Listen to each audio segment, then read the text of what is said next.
ta sinh tan như nam ra ba ba than hay na nàng đi na xin chợt lo chúa đôi ấy thì kì nàng tên đâu có mặt lửa đi xa ngồi nắng tay than đi.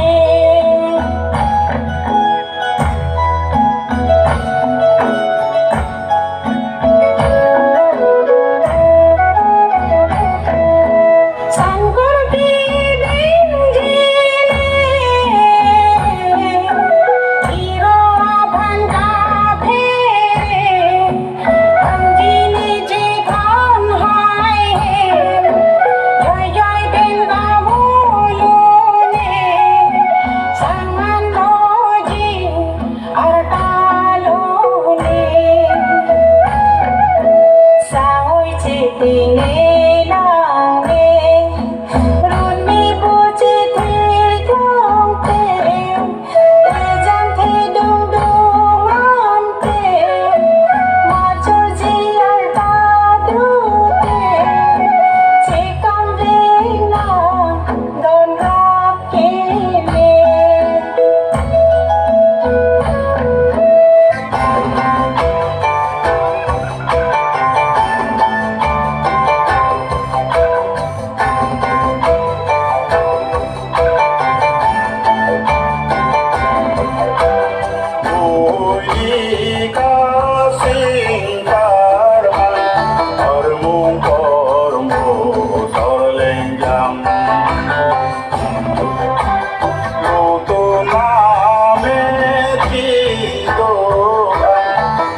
Hello.